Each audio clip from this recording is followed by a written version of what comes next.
that there's a lot of value in here, and God meant to tell us a lot of things, but certainly He didn't mean to say this, and this can't be from Him, and since this is a mistake, that isn't God's Word, and so on. Most churches feel that way.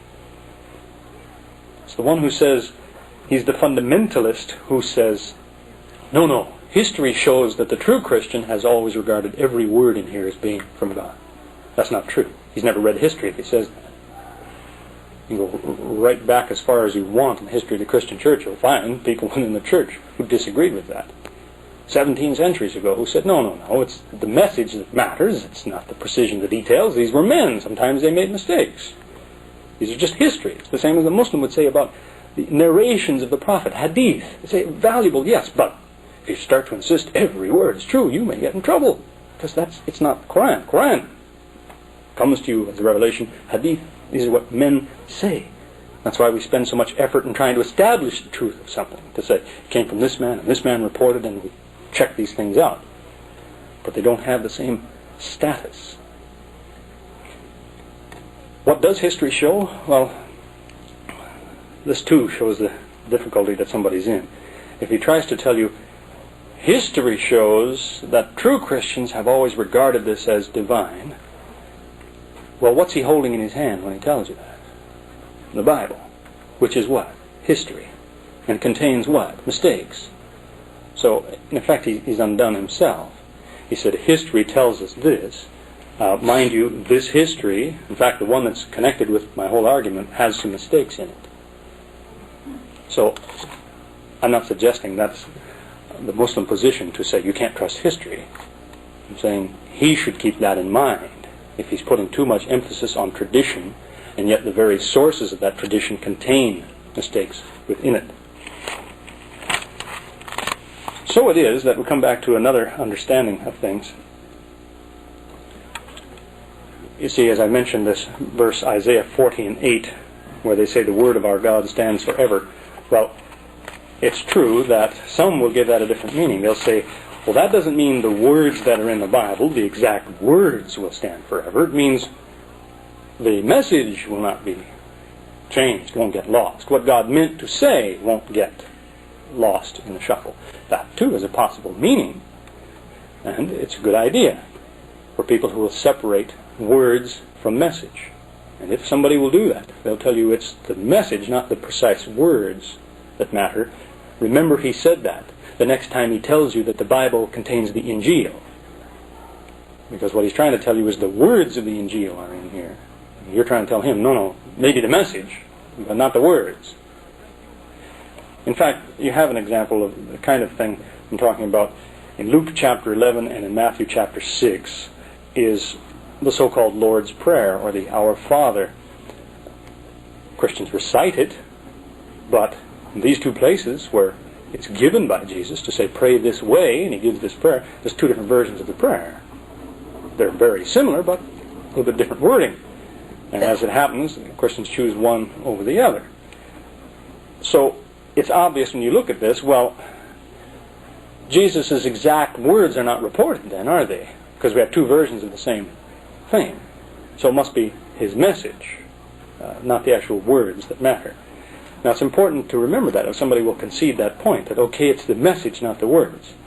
Because what often happens is, at least in the fundamentalist camp, if you ask a man in a place where he said, okay, it's not the exact words, it's the message, that he has eliminated this basis of belief. That may be one of many reasons he has to believe, but he has eliminated that one, which is often used by people who write volumes on the perfection of the Bible. There's one called Theomatics, which is supposed to be showing you the numerical miracles of the Bible. One man named Ivan Panin wrote 43,000 pages by hand about the numerical miracles in the Bible. It's another subject, of course. But what's funny about that is they're telling you this is a miracle of arithmetic, this book. And yet if you point out to them that Matthew says that 3 times 14 is 41, they'll tell you a small mistake. It's 42. Among others. I mean, if you cite Ezra chapter 7 versus Nehemiah chapter 9, where it gives you conflicting statistics, they'll tell you a small matter. You cite from the books of Samuel and Chronicles that it tells you about 40,000 horsemen here and 4,000 here that tell you a small mistake, somebody lost a zero, and so on. It's beside the point that Hebrews didn't have a zero at the time. They had to spell the words out. But in any case, he has eliminated one type of foundation of belief if he's moved over to saying it's the message, not the words. So it is, again, as I say, Injil is at best a message that is found in the Bible, not the actual words. In other words, what they should be saying to you, or at least claiming to you more accurately, would be to say, we have the Bible, what we have is some information about the Injil. It shouldn't be saying, we have the Injil. Arabic translations of the Bible usually do that. They'll say, we have the Injil. They label 4 Injils. Injil of Matthew, Mark, Luke, and John. So if it's the message that matters, let's move on to another kind of a subject, which I see we're going to have to continue. Never going to get through the rest of this material this morning, but we have plans for later on.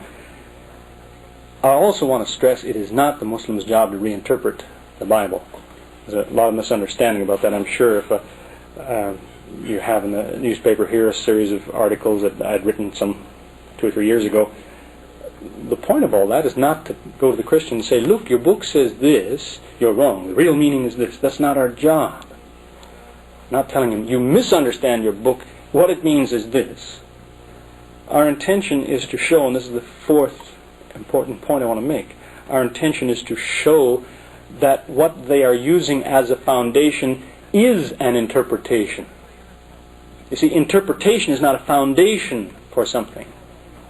If you have some evidence that you gather and you say, this evidence proves such and such, well, you're wrong if there's some other meaning that could be given to that same evidence. See, as long as your evidence has more than one meaning, then you still haven't really proved your case. You may have given some good indications for it, but as long as somebody can say, no, that doesn't necessarily mean this, could mean that. As people may say that the earth is flat because of the appearance of the horizon on the ocean. It's a nice straight line. The earth is flat. Well, maybe. But in fact, if the earth was round, and big enough around, that line would still look like it looks. So you haven't proved it's flat yet. So you just have compatible evidence. As a matter of fact, if the earth was flat, it wouldn't look like that. But that's the kind of thing I'm trying to illustrate is that as long as you're just interpreting something, giving it a meaning, you haven't proven it yet if somebody can give it another meaning. We just mean to point out that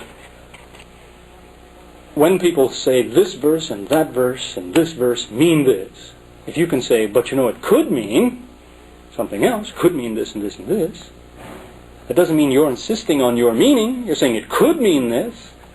You're showing there are other possibilities, so you have no right to insist that yours is the only possibility. That's really the debate. The Quran talks about how people got into this kind of thing. It tells about half the story of religion in the 3rd surah, in the 6th ayah, when it tells us that the verses in the Quran come in 2 kinds, the muhkamat and the mutashabihat. Muhkamat means those that are locked in place. There's no possibility that you could read them and give them more than one meaning. First ayah of that surah says, Allah, la ilaha illahu. Allah, there is no God but He. Now how could a group of people sit around and discuss that and say, well, what do you think? That could mean this. Somebody said, no, I disagree. Maybe it means this. You can't have 2 meanings. It's locked in place. And some other verses are mutashabihat, which means if you tear them loose from the page, you take them over here, you can give them 2 or 3 meanings. Give them many meanings. If you take them loose from the foundation of the book, which is the muhkamat, take them out of context, you can make them say all kinds of things. There's a man wrote a little booklet proving to Muslims that Jesus is God because of what the Quran says about Him. And what he does is he quotes a handful of verses which he rips loose from the page and gives to you. This ayah warns you that if you're always paying attention to those things that are ambiguous and you forget about the ones that are locked in place, you go astray. And the reason that the Quran is like that is because there's not a defect in the book. It's because it's a book that talks about itself. The Quran talks about the Quran, which means that each piece can't stand all by itself, otherwise you have 6,100 pieces. you don't have a book.